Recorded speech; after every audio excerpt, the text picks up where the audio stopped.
This is part two of the lab in week one, and in this part, we're going to take a look at charts and graphs, bar charts, and I should say charts versus graphs, bar charts, and box plots. So there's a few different ways we'll be visually displaying data during this class, and we'll just hit on a couple of these to start. So, a lot of people use the term charts and graphs interchangeably. In fact, the textbook that we used to use for this class said they were the same thing. It's not technically correct. See, charts are normally used to organize multiple variable data or data that's understood when divided into categories. So, like a bar chart or histogram. So, a pie chart, I should say. So, here's different groups of political people in Canada, maybe, not sure. Um, and then on the other hand, a graph is usually built by plotting the values along an axis. So here would be like a scatter plot would be an example of a graph. So charts, graphs. For the class, though, it's fine if you use those terms interchangeably. I pretty much do. The thing to watch out for is not to mistake those for a table. I've seen that happen where someone calls this a graph, and that is not a graph or even a chart. It is a table. So a table has a list of columns and rows like a spreadsheet. So that's what this is. In APA vernacular, these would be considered figures. Basically, a figure is a picture, and then a table is a table. So figure and table. So those really are differentiated. And if you say, look at this graph, and you show me this, I will say that it's not a graph. I don't see a graph anywhere. So bar charts. If you call it a bar graph, that's fine. Just don't call it a bar table. That would be something that you would sit at to eat food at a bar. A bar chart provides a visual representation of categorical data. So your categories are down here, and then some percentage or some measure of frequency are along the y-axis. X-axis, y-axis, up and down. X-axis, up side to side, up and down is the y-axis.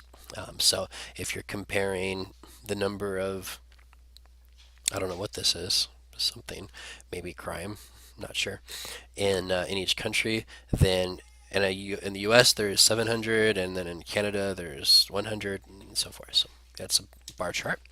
A box plot, and this is a bar chart, by the way. This is a very popular way of displaying data, but in my mind, it's typically pretty inefficient for the amount of information you're getting out of the real estate it takes up on the page. Box plots I've really gotten into recently because they give you a lot more information in the same amount of space. So basically, a bar chart just tells you the mean.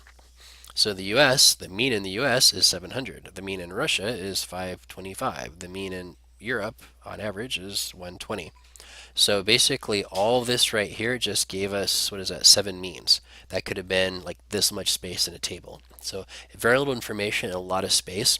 You use this if you're going for like impact, the visual impact. So you say, look how much more America has than Japan. Japan has only a little bit, and America has a lot. It's visually very impressive, and it makes a strong impact.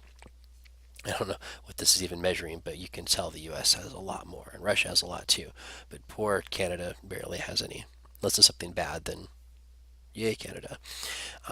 By the way, sometimes people will sort of cheat by monkeying around with this scale. Sometimes they'll put a little dash here and go from 100 to like 700, and then 800 is here.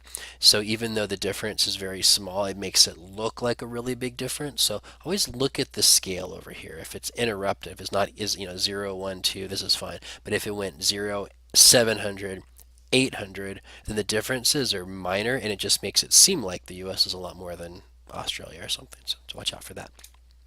Okay, box plots. Box plots are super because they actually don't give you the mean. That's one thing you don't get, but you get a whole lot of other information. So they're pretty spiffy. It'll give you the median, the range, the minimum, maximum, the upper and lower quartiles, variance, and the skew will give you a visual representation of that information, and then also outliers are apparent right over here. So they also let you compare distributions between two or more groups. So you can end up with a graph that takes up as much space as a bar chart that has so much more information in it. So I really find them useful, and we'll have several assignments where I'll have you using those. So a box plot will look like this. I got this picture from some other website. I don't know where it came from. This is what they look like. So you have, sometimes it's called a box and whiskers plot, because like this is the box and that's the whiskers. Um, so you have a thick line in the middle of the box, that's the median. And as you recall from the other the other lesson, the median is the middle value. So 50% of the observations are above, 50% are below. The quartiles, so think quarter, 25 cents, 25% are above, and then 25% are below. So you have 25% of the data are above this, 25% are here, 25% are here, and 25% are below this line. These, then the whiskers, are the minimum and maximum values, not counting outliers. So outliers are values that are 3/2 times the upper quartile. So basically, these are extreme observations. They don't really fit in.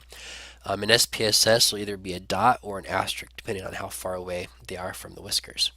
So it'll look something like this. So look at all this information you get on a box plot versus on a bar chart, you get the mean. 700. Great. Look at all that. So much more information. So here's an example. Let's say we want to know which kind of fish was the most popular. So we take a sample of 30 individual fish. And for each one, we record what kind of fish it is and how many friends that fish has. And we decided to display our data using both a bar chart and a box plot. So let's compare these graphs and see what kind of information we get from them. And I'll try to make a compelling case for why I think that bar charts are better than, I'm sorry, that box plots are better than bar charts. Other way around. Yep. So let's see here. So here's three kinds of fish: trout, bass, and swordfish. So in this chart, here is our categories are down here on the x-axis, and on the y-axis is the number of friends on average. So on average, these trout have about 19 friends on average. And then the bass have about 20 friends on average, and swordfish have about 24 friends on average. So if you looked at this, you basically know three means, and you'd say, oh, I guess swordfish are the most popular fish, because on average they have the most friends. They have the largest number of friends. So it's basically all the information we have. Three means, and it makes it seem like swordfish are the most. The scale is honest. It goes from 0 to 25. There's no big break here. So you can tell that it's not that different. Like trout and bass are about the same. Swordfish is a little bit higher. It's all basically the same though. Now let's look at a box plot. So this is the same information. It's trout, bass, and swordfish.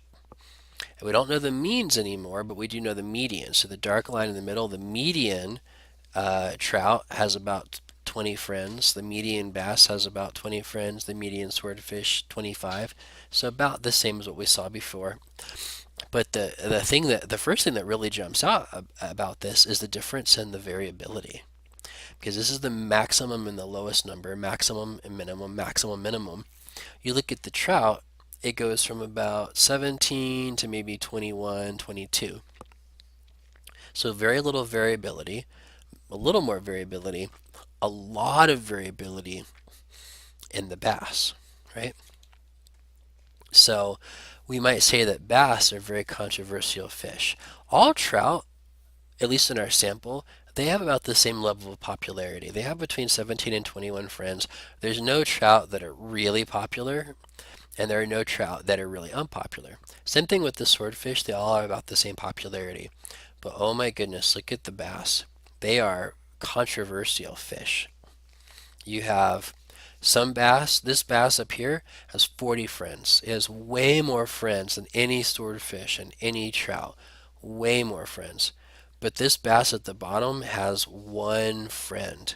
That is one lonely bass. I don't know if he has a bad personality or if he just works weird hours and doesn't get a chance to hang out and see people, well, other fish. But for whatever reason, he is very unpopular, and you have everything in between. So if you want to think of this in terms of predictive power, knowing which group the fish is in, what kind of fish it is, would tell us a lot about trout and swordfish, but very little about bass. So if somebody said to me, "Oh, John is a trout. How many friends do you think he'll have?" I'm like, "Oh, he'll probably have, I don't know, 17, 18, 20 friends, something like that." "Oh, Jill's a swordfish." "Oh, well, based on my model, what I know so far, she probably has been 20, 30 friends." And then they're like, "Oh, Tim is a bass. How popular do you think Tim is?" I'd say, I don't know. I have no idea. Bass, they're unpredictable. They could have 40 friends, one friend, 20 friends. They're all over the map. Right? So now I know so much more by looking at this box plot instead of the bar chart from before.